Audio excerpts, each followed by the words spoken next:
Yesterday, the Indian equity markets suffered an absolute bloodbath. The Nifty 50 plunged by 775 points, completely erasing the relief rally. With a drop of that magnitude, the immediate question for anyone holding long positions is whether we are finally nearing a bottom or if this is the start of a much deeper liquidation phase. Before we break down the data, a mandatory reminder. This video is strictly for educational purposes. I am not an advisor registered with SEBI, the Securities and Extimspoliermyndighet, which regulates the securities market.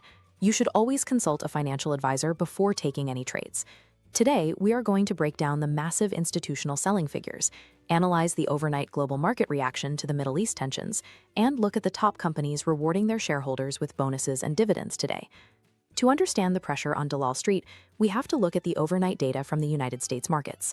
The Dow Jones closed down 0.44%, while both the S&P 500 and the tech-heavy Nasdaq declined by 0.28%.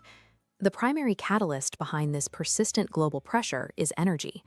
Brent crude oil is currently hovering at a dangerously high $107 per barrel. This flowchart demonstrates the mechanical drag on the global economy. High oil prices make goods significantly more expensive to produce and transport, which directly drives up overall inflation across global supply chains. Persistently high inflation terrifies global central banks, paralyzing their ability to cut interest rates. Overnight, we saw the Swiss National Bank hold its benchmark interest rate at 0%. Despite that macroeconomic drag, we must consult the GIFT Nifty, a derivative contract of the Nifty 50 traded in Gujarat's International Finance Tech City, which acts as our essential pre-market radar. This ticker graphic shows the current pre-market indicator. While global indices are red, the GIFT Nifty is currently flashing green, trading higher around the 23,151 mark, up by 45 points. This points toward a gap-up opening. A gap-up occurs when a stock or index opens exactly at a price higher than yesterday's closing price, driven by buy orders accumulating before the opening bell. The macro weather is hostile, but this morning data suggests the domestic market will attempt to force a temporary stabilization right at the open to find a footing. The actual mechanics of yesterday's 775-point collapse come down to institutional capital flows, led primarily by foreign institutional investors, or FIIs. This chart shows the sheer volume of that capital flight. According to provisional cash data, FIIs liquidated a staggering 7,558 crore worth of Indian equities in a single session. These foreign funds are actively abandoning emerging markets, reallocating their capital into the perceived safety of the US dollar to shield themselves from escalating geopolitical friction. On the other side of this trade are domestic institutional investors, or DIIs. These are the local mutual funds that manage your monthly systematic investment plans, or SIPs. The chart now shows how the DIIs attempted to act as a shock absorber. They absorbed 3,864 crore worth of selling pressure by buying domestic shares. If you are new to tracking these specific liquidity dynamics, pause this video and check the description for Day 9 of our 100-Day 100 Basic Lesson playlist on how FIIs and DIIs dictate market direction. The resulting crash was a mathematical inevitability. The volume of foreign selling simply overpowered the domestic fund's capacity to buy. While the broader indices suffered, there are distinct corporate actions happening at the individual stock level on Dalal Street today. Today is the X-date for a major corporate reward. An X-date is the exact cutoff day to buy a stock if you want to receive its declared dividend or bonus. Metropolis Healthcare is executing a massive 3-for-1 bonus issue today. This diagram illustrates the mechanics of the bonus trap.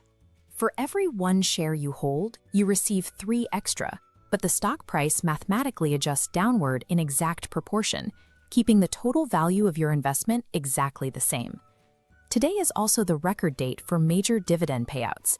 REC Limited is paying an interim dividend of $3.20 per share, and Comma Holdings is distributing $23.20 per share. To understand how to structure a portfolio that consistently captures these corporate payouts, reference Day 16 of our 100-Day Masterclass linked below. Even during severe index-level corrections, fundamentally strong companies still generate yield and distribute cash directly to their shareholders. Beyond dividends, we have to track the smart money. These are large institutional funds executing calculated acquisitions precisely while retail investors are selling in a panic. Yesterday, the exchanges reported heavy institutional bulk buying in Gujarat Alkalis. Funds including NK Securities, iRage Broking, and GRT Strategic Ventures accumulated millions of shares between 480 and 485 rupees. When multiple independent institutions coordinate large block purchases during a market crash, it signals that their internal models value the asset far above its current traded price.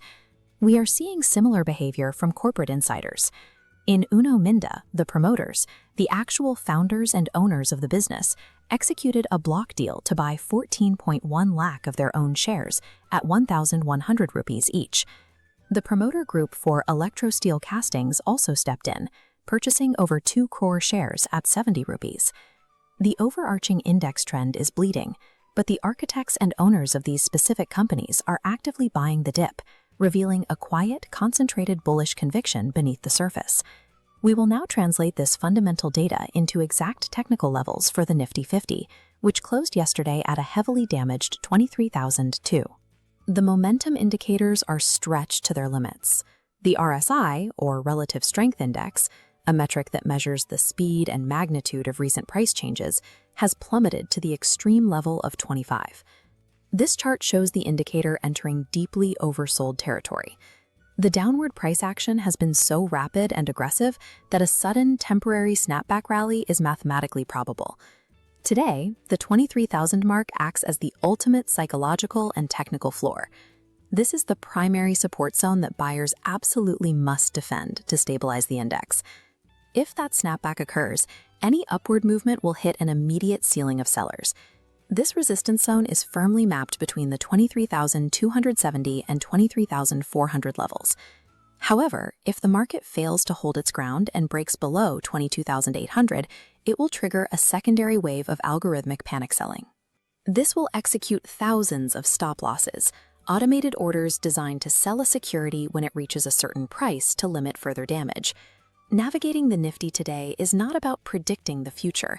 It is about strictly playing the probabilities between these mapped mathematical extremes. The banking sector requires identical caution. The Bank Nifty closed at 53,451, following a brutal drop of nearly 1,800 points.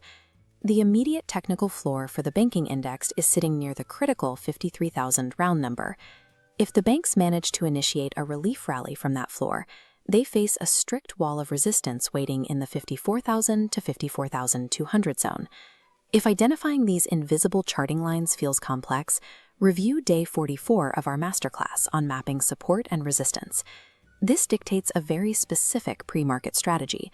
Prioritize strict capital protection. In an environment defined by heavy FII selling, sit on your cash during the opening volatility. Do not try to catch a falling knife. Let me know in the comments below. Based on the global pressures we just covered, do you believe the 23,000 level will hold today, or will the selling continue? Preserving your capital during institutional warfare is the absolute prerequisite to long-term profitability. Trade safely, use strict risk management, and I will see you back here at 8 p.m. for the comprehensive post.